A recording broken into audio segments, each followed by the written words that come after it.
ભાગવતમ સ્કંદ ત્રીજો અધ્યાય 20 મૈત્રેય વિદુર સંવાદ શ્લોક સંખ્યા 1 શૌનક ઉવાચ મહિમ પ્રતિષ્ઠામધ્યસ્ય સૌતે સ્વાયંભુવો મનુઃ કાન્યન્વતિષ્ઠદ્વારાની માર્ગાયાવરજન્મનામ. શબ્દાદ અનુ અને ભાવાર્થ હિસ ડિવાઇન ગ્રેસ એસી ભક્તિવેદાંત સ્વામી શીલ પ્રભુપાદ દ્વારા.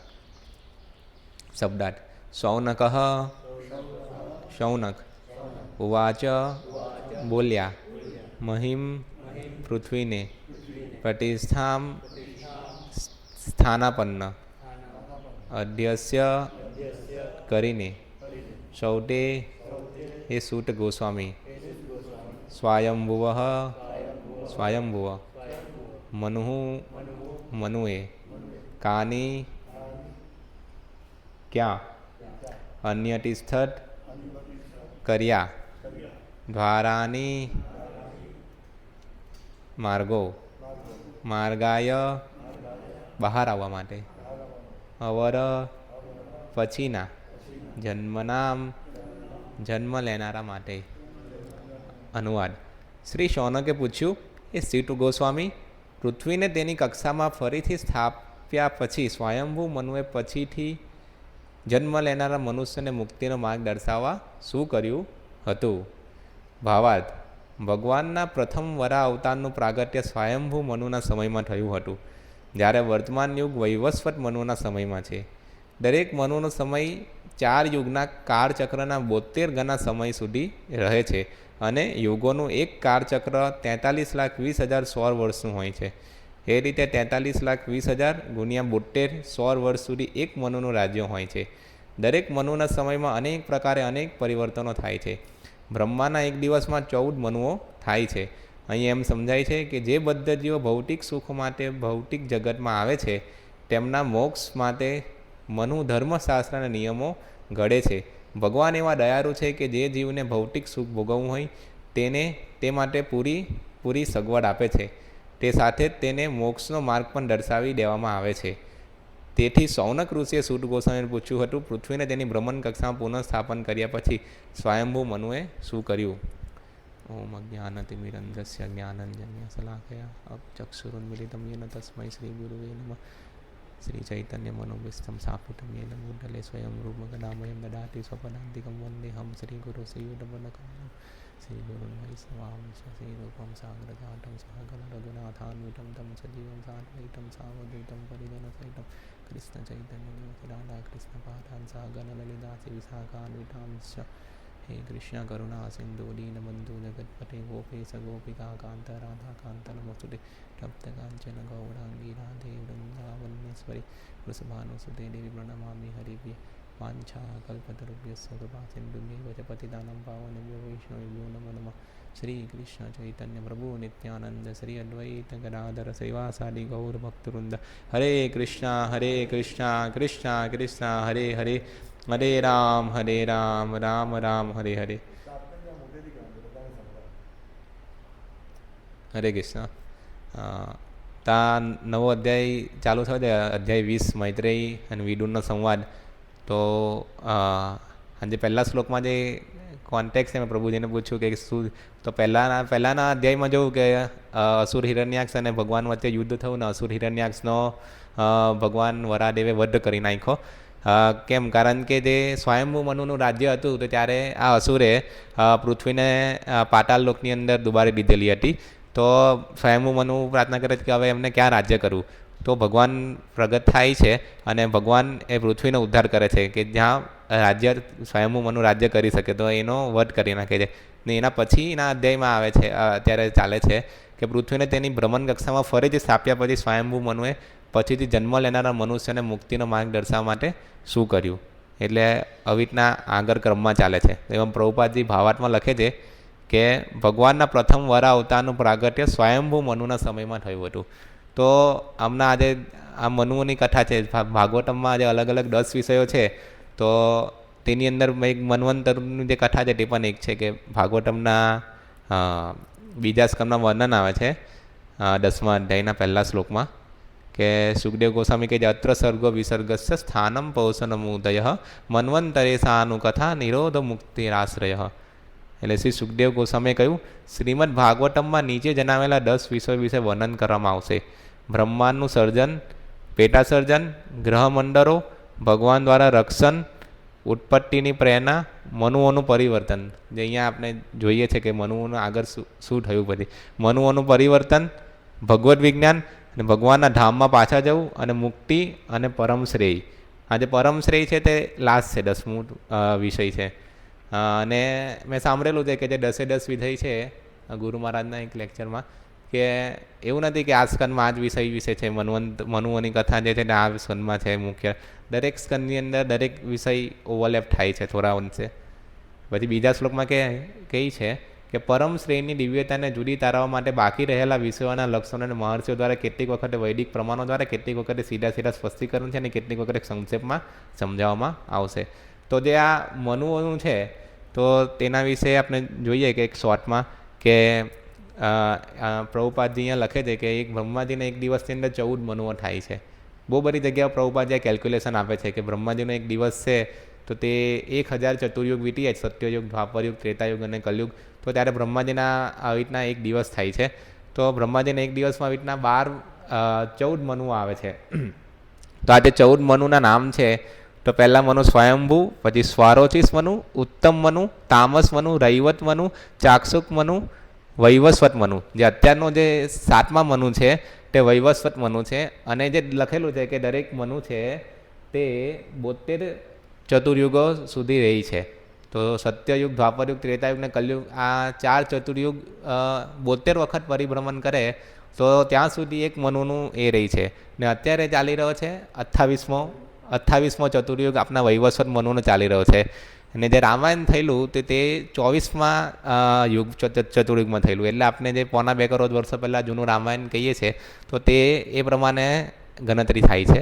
પછી વૈવસ્વત મનુ પછી શ્રાદ્ધદેવ મનુ થશે, શ્રાવણની મનુ, પછી દક્ષ સાવનની મનુ, બ્રહ્મ સાવનની મનુ, ધર્મ સાવનની મનુ, રુદ્ર સાવનની, દેવ સાવનની, ઇન્દ્ર સાવનની. તો આ બધા મનુઓનું ભવિષ્યમાં થશે એમ. આ બધા મનુઓનું 8મા સ્કંદની અંદર ભાગવતમમાં ડિટેલમાં વર્ણન. પહેલા 4 અધ્યાયની અંદર પહેલા 4 મનુઓનું વર્ણન છે. પછી 5 થી 12 અધ્યાયની અંદર રૈવત, ચાક્ષુષ મનુનું વર્ણન છે. અને બાકીના મનુઓનું વર્ણન 13મા અધ્યાયની અંદર થાય છે, 8મા સ્કંદની અંદર. તો આ જે મનુઓનું છે તે પણ એક મન્વંતરેશાનું કથા, તેનું એક આખું વર્ણન આવે છે. ને જોઈએ છે કે મનુના સમયમાં અનેક પરિવર્તનો થાય છે. આમાં લખેલું છે બ્રહ્માના એક દિવસમાં 14 મનો થાય છે. ને અહીં એમ સમજાય છે કે બધા જીવો ભૌતિક સુખ માટે ભૌતિક જગતમાં આવે છે અને તેમના મોક્ષ માટે મનુ ધર્મશાસ્ત્રના નિયમો ઘરે છે. તો જે મનુ દ્વારા રચિત જે ધર્મશાસ્ત્રના નિયમ છે તે જે મનુ સંહિતા, તો તે જે છે આપણે જે મનુ પ્રભુપાદજી લેક્ચરમાં કહે છે કે મનુષ્ય શબ્દ પણ મનુમાંથી આવ્યો છે. કારણ કે ફાધર ઓફ મેનકાઇન્ડ ને મેન શબ્દ જે ઇંગ્લિશ છે તે પણ મનુમાંથી જ આવ્યો છે. એટલે આપણે બધા મનુમાંથી આવ્યા. આપણે સ્કૂલમાં ભણાવવામાં આવે કે ક્યાંથી આવ્યા, તો આપણે કંઈ વાંદરાઓમાંથી આવ્યા ઉત્ક્રાંતિ કરીને. પરંતુ જે વૈદિક જ્ઞાન છે તો તે મુજબ આપણે બધા મનુમાંથી આવ્યા છે. હમણાં જ અરવિંદાક્ષ પ્રભુના જે સેન્ટર પર નંદગામથી ભક્ત આવેલા હતા તો તેમના લેક્ચરમાં બહુ સુંદર કીધેલું કે સોમવારથી શનિવાર સુધી બાળકોને સ્કૂલમાં એ ભણાવવામાં આવે છે કે ઉત્ક્રાંતિ થઈ અને આપણે વાંદરાઓમાંથી આવ્યા છે. અને રવિવારે જ્યારે સત્સંગમાં જાય છે ત્યારે ભક્તો લેક્ચરમાં કહે છે કે આપણે મનુમાંથી આવ્યા છે. તો જ્યારે નાના બાળકો છે તે લોકોના મનની અંદર ભેદ ભાવના કે આપણે મનુમાંથી આવ્યા છે કે પછી ડાર્વિન થિયરી દ્વારા વાંદરામાંથી આવ્યા છે. તો આ જે ભેદભાવના ઉદ્ભવે છે, તો આ મોડર્ન જે એજ્યુકેશન છે તેનું આ બહુ મોટું એ છે, દુર્ભાગ્ય છે કે તેમાં વૈદિક સાહિત્ય જે છે, મનુ સંહિતા છે, પછી જે આમાં પ્રભુપાદજી ઘણીવાર વર્ણન કરે છે ચાણક્યનું જે નીતિશાસ્ત્ર છે, તો તેને આધારે જે નિયમોને જે ઘડાવવું જોઈએ તે થતું નથી.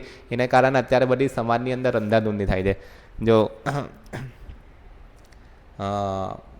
પ્રભુપાદજી છે ને પ્રોફેસર કોટોવાસ્કી સાથે નું વાર્તાલાપ છે તેની અંદર કહે છે પ્રભુપાદજી પ્રોફેસરને કે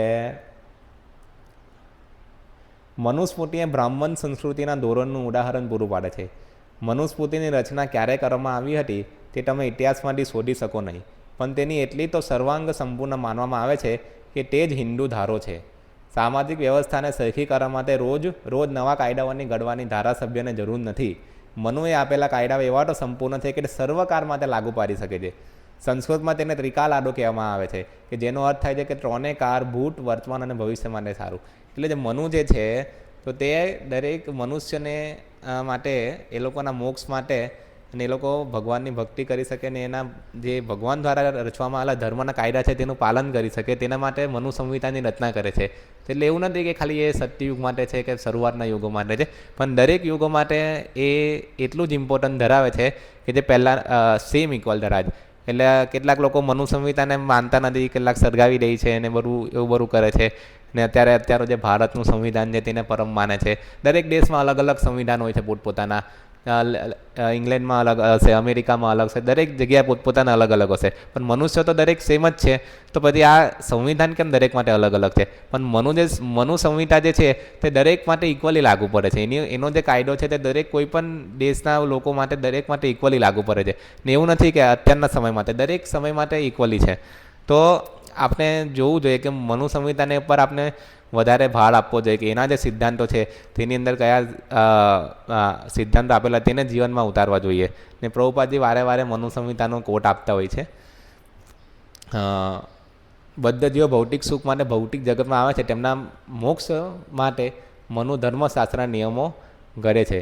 ભગવાન એવા દયાળુ છે કે જીવને ભૌતિક સુખ ભોગવવું હોય તેને માટે પૂરેપૂરી સગવડ આપે છે. તો લોકો પ્રશ્ન કરે કે ભગવાને ભૌતિક સૃષ્ટિની રચના કેમ કરી?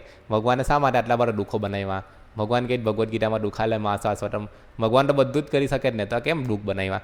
પરંતુ ભગવાનને જે એનો આન્સર આપી શકાય કે આ સરકારે જેલ શા માટે બનાવી? સરકારને કોઈ દિવસ એ રીતના પોતે એ રીતના મન નહીં થતું કે જેલ બનાવે, પરંતુ જે નાગરિકો જે સરકારે આપેલા નિયમો છે તેનું ઉલ્લંઘન કરે છે, તો એ લોકોને સજા કરવા માટે કે તે લોકો પાછા વાસ્તવિક રીતે એ લોકોના પાઠ પર જે નોર્મલ સિવિલ સિટીઝન છે તે લોકોની જેવા બની શકે તે માટે એ લોકોને સજા કરવામાં આવે છે. તો તેવી રીતના જ ભગવાને પણ આ ભૌતિક સૃષ્ટિની રચના શા માટે કરી? કારણ કે જીવો જે હતા તે ભગવાનની પાસે હતા, ભગવાનના સાનિધ્યમાં હતા, પરંતુ ભગવાનનો દ્વેષ કર્યો કે ભગવાન પણ આનંદ માંગે છે, તો હું પણ કેમ ભગવાનથી વિરુદ્ધ થઈ ભગવાનથી ઇન્ડિપેન્ડન્ટ થઈને આનંદ માનું? કારણ કે દરેક જીવની અંદર સૂક્ષ્મ સ્વતંત્રતા છે. નહીં તો આપણામાં ને પથ્થરમાં કોઈ ફરક નથી. ભગવાને આપને સૂક્ષ્મ સ્વતંત્રતા આપેલી. તો કોઈ એમ કહે કે ભગવાન દરેકને કેમ ભક્ત નહીં બનાવી દેતા? પરંતુ ભગવાન એવું ઈચ્છે છે કે કોઈ વ્યક્તિ વોલેન્ટરીલી મારું શરણ લે. એવું ભગવાન મારી થોકીને કોઈને એવું કરવા નહીં માનતા કે ભાઈ તું મારા શરણમાં જ આવી જા. ભગવાનને એ પ્રેમ વધારે ગમે કે જ્યારે વ્યક્તિ સ્વેચ્છાથી ભગવાનને શરણાગત થાય છે. તો જ્યાં ભગવાન આવી જ આપણે સૂક્ષ્મ સ્વતંત્રતા આપેલી, બહુ સૂક્ષ્મ સ્વતંત્રતા છે, તો તેનો આપણે જ્યારે દુરુપયોગ કરીએ છીએ તો ત્યારે આપણે આવી રીતના ભૌતિક સંસારમાં આવવું પડે છે. જેમ કે એનું પિતા અને પુત્રનું એક્ઝામ્પલ ઘણીવાર પ્રભુપાદજી આપતા હોય છે કે મેરાની અંદર એટલે કોઈ પણ ગમે ત્યારે બાળક ખોવાઈ જાય છે અને પોતે અલગ કરવા જાય છે પિતાથી. પિતાની પાસે બધું એને સંપત્તિ આપવા માંગે છે, ગાડી આપવા માંગે છે, એને સારું બધું જ રહેવા કરવાનું બધું જ આપવા માંગે છે, પણ જ્યારે જે બાળક હોય છે તે પોતે એમ ઇન્ડિપેન્ડન્ટ થઈને જવાબ આગળ જાય છે કે નહીં હું તો તમારાથી અલગ જઈશ, તો પિતાને ઘણું દુઃખ થાય છે. તો એવી રીતના મેં ગુરુ મહારાજના લેક્ચરમાં સાંભળેલું કે આપને ભગવાનથી વિખુરા થઈ ગયા તો આપને તો એનું દુઃખ જ નથી, આપણે તો બધું ભૂલી ગયો છે કે ભગવાન સાથે આપનો શું સંબંધ હતો, આપણે ભગવાનથી ભૂલી ગયા છે. પણ ભગવાનને આપણા કરતાં અનેક ગણું વધારે દુઃખ થાય છે કે આપણે ભગવાનથી અલગ છીએ. એટલે આપણે ભક્તિની પ્રોસેસમાં આવી રીતના લાગવું જોઈએ અને ભગવાન સાથે આપણો સંબંધ પૂર્ણ સ્થાપિત કરવો જોઈએ. કારણ કે આપણે તો દુઃખ થતું નહીં, આપણે કરોડો અનાદિકાળથી આપણે ભૌતિક સંસારની અંદર સપડી રહ્યા, એટલે આપણે ભગવાનનો આપણો જે સંબંધ છે મમે વાંસો જીવલો કે ભગવાનનો આપણે જે અંશ છે તે ભૂલી ગયા છે. અને આ ભૌતિક સંસારની અંદર મિથ્યા ઘર સમાજ ને કુટુંબની સાથે આપણે એકતા માનીએ છીએ, તો આ જે બધું તે માયા છે. પણ ભગવાનને આપણા કરતાં અનેક ગણું દુઃખ થાય છે કોઈ બદ્ધ જીવ આ ભૌતિક સંસારની અંદર સપડે છે. ભગવાન એવું ઈચ્છતા નથી કે આ ભૌતિક સંસારની અંદર કોઈ બદ્ધ જીવ દુઃખ ભોગવે. કોઈ પણ દિવસ પિતા એવું નહીં ઈચ્છે કે મારો બાળક એ દુઃખ ભોગવે પોતાનાથી અલગ થઈને. એ તો એમ જ ઈચ્છે કે ક્યારે મારી પાસે આવી જાય ને હું એને બધું જ મારું પ્રદાન કરું. ભગવાન ઘણી વખત ભગવદ્ ગીતામાં અને બધી જ શાસ્ત્રોની અંદર કહે છે તું મારા શરણમાં આવું, મારી ભક્તિ કર, હું તને બધું રક્ષણ કરીશ. રામાયણમાં ભગવાન કહે છે કે તું મારા શરણમાં આવ, તારો બધો ચાર્જ હું લઈ લઈશ. તો આપણે આ જોવું જોઈએ કે ભગવાન એવા દયાળુ છે કે જીવને ભૌતિક સુખ ભોગવવું હોય તેના માટે પૂરેપૂરી સગવડ આપે. તો ભગવાન આપણે બોટ પાઠ આપવા માટે આવીને ભૌતિક સંસાર તો બનાવ્યું છે કે એમાં જીવ સબળી શકે, પરંતુ એટલે જીવ સો કોલ ઇન્દ્રિય તૃપ્તિ માની શકે, તથાકથિત ઇન્દ્રિય સુખ માની શકે, પણ એની સાથે ઘણું દુઃખ ભોગવવું પડે છે. કોઈ જીવ ભૌતિક સંસારમાં ઇન્દ્રિય તૃપ્તિ કરવા જાય છે તો થોડો ઘણો સમય માટે એને આનંદ મળે છે, પરંતુ એની પાછળ જે ચેન ઓફ રિએક્શન મળે તેને એમાં બહુ દુઃખની અંદર સબળવું પડે છે. એટલે થોડું સુખ ને એની સાથે બહુ બધું દુઃખ મળે છે. એટલે ભગવાને આવી રીતના બનાવ્યો છે સંસાર, એનો સ્વભાવ, કે જેથી બધા જીવોને એ થાય, બુદ્ધિમાં આવે કે નહીં, આ સંસાર જે તે મારું રહેવા માટેનું યોગ્ય ઘર નથી, મારે તો હું કોણ છું, ક્યાંથી આવ્યો છું, તેને માટે અથાતો બ્રહ્મ જિજ્ઞાસા કરવી જોઈએ. પેલું કહેવાય છે કે 4 પ્રકારની જે બુદ્ધિ છે, કે એક જે છે તે ખાલી સાંભળીને જ સમજ પડી જાય કે નહીં એ મારે ભગવાનને શરણાગત થવું જોઈએ કે આવી રીતના. પછી બીજી છે ત્યારે સાંભળીને શરણાગત નહીં થાય, પણ જોઈ કે આવી રીતના શું છે, ભૌતિક સંસારનો સ્વભાવ છે, એટલે મારે ભગવાનને શરણાગત થવું જોઈએ. પછી ત્રીજા પ્રકારની જે 3rd ક્લાસ છે, તો તે સાંભળશે, પછી જોશે, તો પણ એ ઇન્દ્રિય તૃપ્તિમાં પ્રવૃત્ત થશે, અને પછી જ્યારે દુઃખ ભોગવશે ને પછી એને ખબર પડશે કે આ ભૌતિક સંસાર તો દુઃખનો દરિયો છે, મારે ભગવાનને શરણાગત થવું એ જોઈએ. ને લાસ્ટ ક્લાસની ઇન્ટેલિજન્સ છે, 4થા ક્લાસની, તો તે તો સાંભળશે પણ ખરો ભગવાન વિશે, જોશે પણ ખરો ભગવાનના દુઃખ સંસારમાં છે તે પણ જોશે, પછી દુઃખ ભોગવશે પણ ખરો, ને તો પણ એ ખબર હોવા છતાં પણ વારંવાર દુઃખ ભોગવશે તો પણ ભગવાનને શરણાગત થશે નહીં. તો આ જે છે તે 4th ક્લાસની, જે જેમ કે કોઈ ચોરી કરીને માર ખાય છે તો પણ પાછો ચોરી કરે છે, તો વારંવાર આવી રીતના એક ચરવાના નામ જે કરે છે, કે પ્રહલાદ મહારાજ કહે છે કે મતીન કૃષ્ણ પરત સ્વટોવા મીઠો પીપત્ય ગૃહ પ્રધાનમ અદાંતગો, જેની જે ઇન્દ્રિયો ઉપર જે કાબુ નથી, અદાંતગો છે, તો તે આ ભૌતિક સંસારમાં પાછું ચાવેલું ને ચાવે છે. કે શેરડીનો જો એકવાર રસ નીકળી ગયા પછી એમાં કોઈ રસ નથી, તો તેવી જ વસ્તુને પાછી ચાવવાથી એને કોઈ સુખ નથી મળવાનું, પણ આ જે માયાનું જે આવરણ છે તેને કારણે જીવ એમ માને છે કે મને સુખ મળી રહ્યું છે. તો આમાંથી ભગવાન બહાર કાઢવા માટે અલગ અલગ યોગોની અંદર પ્રગટ થાય છે, પોતાની દિવ્ય લીલાઓ કરે છે, અને બધા જીવને ઉપદેશ આપે છે કે તમે આ સંસારની અંદર રહ્યા છે, આ દુખાલે મહાશાશ્વતમ છે, અનિત્યમ સુખમ લોકમ છે, આ તમારું રિયલ ઘર નથી, ને તમારે મારે શરણાગત થવું જોઈએ. અને ભગવાન પણ અવતાર ધારણ કરે છે, અને ભગવાન પોતાના પાર્ષદોને મોકલે છે, ભક્તોને મોકલે છે કે તે લોકો આ સંસારની અંદર ઉપદેશ આપે. અને ભગવાન એ રાઈટ રિઝર્વ રાખે છે કે દરેક જીવને એ નથી આપતા. નાહમ પ્રકાશ સર્વસ્વ યોગ માયા સમાવૃત મૂઢો એમ નાભી જાનાતી લોકો મામોજ વ્યયમ. 7મા અધ્યાયના 25મા શ્લોકમાં આવે છે કે હું મૂર્ખ અને અલ્પ બુદ્ધિવાળા માણસો સમક્ષ કદી પ્રગટ કરતો નથી, તેમને માટે હું મારી અંગત અંતરંગ શક્તિ દ્વારા આવૃત રહું છું, તેથી તેઓ જાણતા નથી કે હું વજનમાં તથા અવિનાશી છું. એટલે ભગવાન આ એક રાઈટ રિઝર્વ રાખે છે કે પોતે ભક્તની સમક્ષ જ રિવીલ થશે, એટલે પ્રગટ થશે. એવી દલીલ થઈ શકે જ્યારે કૃષ્ણ પૃથ્વી પર હાજર હતા અને સૌને માટે દૃશ્યમાન હતા, તે પછી હાલ તેઓ સૌની સમક્ષ પ્રગટ કેમ થતા નથી? પરંતુ વાસ્તવમાં તેઓ દરેકની સમક્ષ પ્રગટ ના હતા. કૃષ્ણ જ્યારે વિદ્યામાન હતા ત્યારે તેમને પૂર્ણ પુરુષોત્તમ પરમેશ્વર રૂપે જાણી શકતાના બહુ થોડા હતા. જ્યારે કુરુઓની સભામાં શિશુપાલે કૃષ્ણના સભાધ્યક્ષ તરીકે ચૂંટવાનો વિરોધ કર્યો, ત્યારે ભીષ્મે કૃષ્ણના નામનું સમર્થન કરેલું અને તેમને પૂર્ણ પુરુષોત્તમ પરમેશ્વર તરીકે ઘોષિત કર્યા હતા. ભગવદ્ ગીતામાં કૃષ્ણ કહે છે કે પોતાના શુદ્ધ ભક્તો સિવાય બીજા બધા મનુષ્યો તેમને પોતાના જેવા જ માને છે. તેઓ પોતાના ભક્તો સમક્ષ આનંદના ભંડાર તરીકે પ્રગટ થયા હતા, પરંતુ અન્ય લોકો પ્રત્યે અલ્પજ્ઞ અભક્તો માટે તેઓ પોતાની અંતરંગ શક્તિથી આવૃત હતા. એટલે ભગવાન યોગ માયાનું આવરણ લગાવી દે છે પોતાની સામે. કુંતી માતાની પણ પ્રાર્થના કરે છે કે માયા જવનિકા. તો એ જે માયારૂપી જે પડદો છે તેનાથી ભગવાન જે બદ્ધ જીવો છે તેને આવૃત કરી દે છે અને એમની સમક્ષ પ્રગટ નથી થતા. આમ ભીષ્મદેવ પણ એમની જે સ્તુતિ છે તો તેની અંદર કેવી છે, તેના પહેલા સ્કંદના 9મા અધ્યાયના 32મા શ્લોકમાં તાત્પર્યમાં ભગવાને પોતે જ ભગવદ્ ગીતામાં એ વાત કહી છે કે જે ભગવાનની સેવામાં 24 કલાક રત હોય છે તે સાચા ભક્તના હૃદયમાં ભગવાન પોતે અંદરથી ઉપદેશ આપે છે. આ ઉપદેશ કોઈ ભૌતિક લાભ માટે નહીં, પણ પરમેશ્વરની પ્રીતિ માટે, ભગવાનના ધામમાં પાછા ફરવા માટે અપાય છે. ભૌતિક પ્રકૃતિ પર વિજય મેળવવા માંગતા સામાન્ય માનવીને ભગવાન રજા આપે છે અને તેના સાક્ષી બને છે. એટલું જ નહીં, પણ તેવા માણસને પરમેશ્વરને પામવા ઉપદેશ કદી આપતા નથી. એટલે જે લોકો છે જેમને ખરેખર ઈચ્છા છે કે ભૌતિક સંસારમાંથી બહાર નીકળવાની, તેને જ ભગવાન અંદરથી હૃદયમાંથી પ્રેરણા આપે છે, બહારથી ગુરુ દ્વારા ગુરુને કે ભક્તોને મોકલે છે એનો ઉદ્ધાર કરવા માટે. ભક્તો અને અભક્તો એમ બંને પ્રકારના જીવો સાથે ભગવાનના વ્યવહારમાં એવો ફરક છે. જેવી રીતે રાજા પોતાના રાજ્યમાં મુક્ત નાગરિકો અને કેદીઓ બંને ઉપર રાજ્ય કરે છે, તેમ ભગવાન સર્વ જીવન અગ્રણી છે. પણ ભક્તો અને અભક્તો સાથેનો તેમનો વ્યવહાર જુદો જુદો હોય છે. અભક્તો ભગવાનનો ઉપદેશ પામવાની દરકાર કદી હોતી નથી, તેથી તેમની બાબતમાં ભગવાન મૌન રહે છે. છતાં તેઓ તેમના સઘળા કર્મોને નિહાળે છે અને સારા કે નરસા માથા ફળ આપે છે. અભક્તો એટલે ભક્તો આ ભૌતિક સારા કે નરસાપણાથી પર હોય છે. એટલે ભગવાન, જેને ભગવાનની દરકાર નથી, ભગવાનના નિયમોની દરકાર નથી, મનુ સંહિતાનું જે નિયમો આપ્યા, ધર્મના જે નિયમો ભગવાને આપ્યા છે, ભગવાનના પ્રતિનિધિઓ આપ્યા છે, તો એની જેમને દરકાર નથી, તો તેને ભગવાન પ્રેરણા પણ નથી આપતા. અને ભગવદ્ ગીતામાં વર્ણન આવે છે કે જે ભગવાનનો દ્વેષ કરે છે, આવા લોકો જે ભગવાનના કાયદાઓની કોઈ ફોલો નથી કરતા, એને દરકાર નથી કરતા, તેને ભગવાન એવી જ યોનિઓમાં જન્મ આપે છે કે જે ભગવાનને ભૂલી શકે. એટલે એ બધું આપની સિન્સિયર ડિઝાયર પર છે. તો જે આપની ભગવાનને ચાહવાની જો સિન્સિયર ડિઝાયર હશે, લોલ્યમ, ભગવાન ભક્તિ માટે જે સૌથી મેઇન વસ્તુ છે લોલ્યમ, કે આપનું કેટલું એ છે એની અંદર શરણાગતિ, ડેડિકેશન, તો તેના પર છે. આપને ભક્તિ માટે જો લોલ્યમ જ નહીં હશે તો પછી આપણે ભક્તિ કરીશું પણ પ્રગતિ નહીં થઈ શકશે. તો તેવી રીતના અભક્તો જે ભગવાનને જાણવા નથી માંગતા, તો એની સમક્ષ ભગવાન કદી પ્રદર્શિત થતા નથી અને ભગવાન અંદરથી પણ એને પ્રેરણા નહીં આપતા. પણ ભગવાનના ભક્તો એટલે દયાળુ છે કે તેમને પુસ્તક વિતરણના માધ્યમ દ્વારા એમને પણ ભગવાન વિશે, ભગવાનના ધામ વિશે, ભક્તિ વિશે માહિતી આપવા માંગે છે. એટલે જ આ બારા જે પ્રશ્નો છે કે સ્વયંભૂ મનુને પછીના જન્મ લેનારા મનુષ્યને મુક્તિનો માર્ગ દર્શાવવા શું કર્યું, શૌનક ઋષિ પૂછી રહ્યા છે.